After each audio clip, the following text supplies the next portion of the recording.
Peter Temin, en el artículo que hemos publicado en la revista Procesos de Mercado, demuestra que en la época final de la República y comienzos del Imperio Romano se alcanza un nivel de desarrollo económico en el Imperio Romano que no se recupera hasta bien entrado el siglo XVII, incluso comienzos del XVIII. Fíjense ustedes lo que estamos diciendo. ¿Por qué ese próspero mundo de la antigüedad desaparece? ¿A qué se debe la caída del Imperio Romano? La versión oficial que hemos escuchado, o hemos leído, o hemos estudiado en los libros, en el colegio, en el instituto, es que es por culpa de los bárbaros. Pero no es así. Los bárbaros de siempre venían presionando en el imperio, y defendiéndose con más o menos éxito, incluso absorbiendo, incluyendo dentro de su civilización a los bárbaros. Los bárbaros llegaban, como vienen las oleadas de inmigrantes en el próspero mundo occidental en el que vivimos. Básicamente querían mejorar de vida en un mundo más civilizado. ¿Qué es lo que le pasó al Imperio Romano? Básicamente el Imperio Romano se derrumba como consecuencia del socialismo. Es el estado del bienestar el que acaba con el Imperio Romano. Panem et circenses, pan y circo, era el lema de los gobernantes en Roma. Tener a la gente contenta para que me apoyen. Pan y circo. Gratis. Un día sí, otro no, había circo. El circo era como el fútbol hoy. Y el pan se repartía por la nona a los pobres en Roma. Este estado del bienestar, de garantizar conquistas sociales a los pobres, es lo que acaba con el Imperio Romano.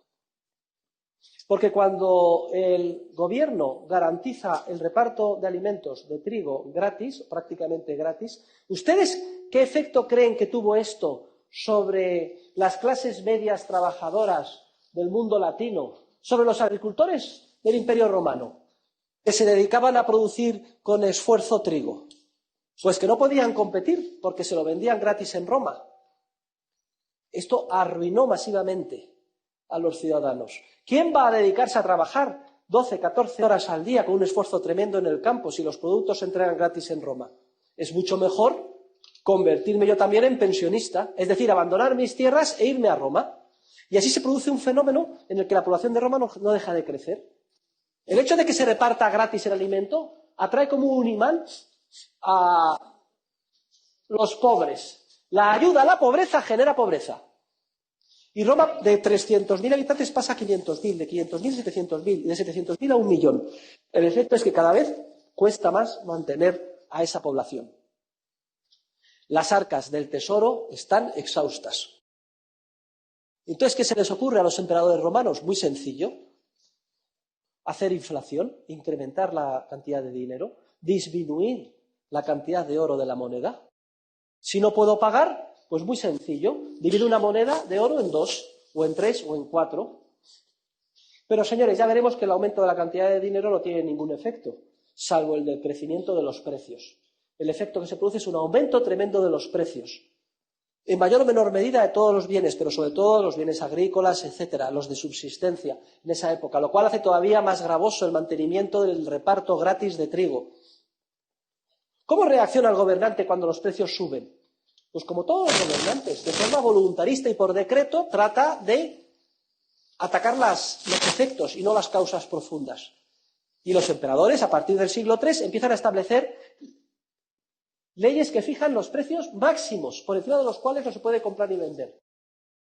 Y ya veremos que el establecimiento de un precio máximo por encima del que establece el mercado destroza completamente el mercado.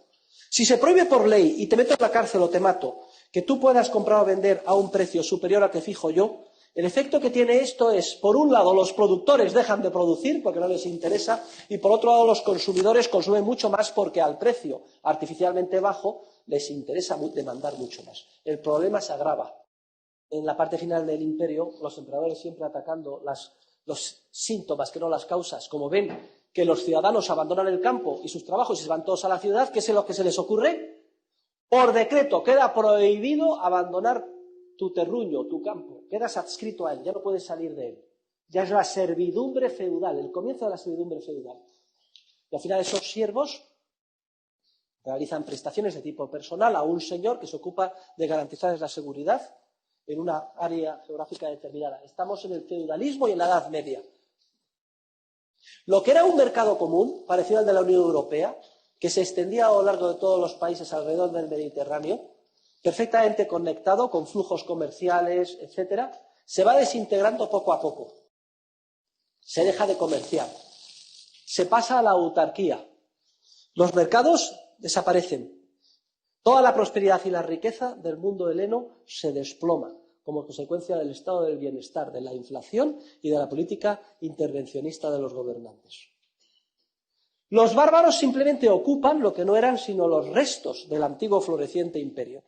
Y la caída del Imperio Romano es tenebrosa.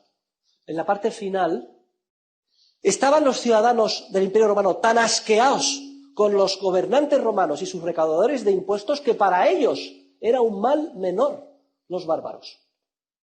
Decían, preferimos ser esclavos nominales de los bárbaros que ciudadanos bajo la bota opresora, fiscal e intervencionista del Imperio Romano. Y cae el Imperio Romano.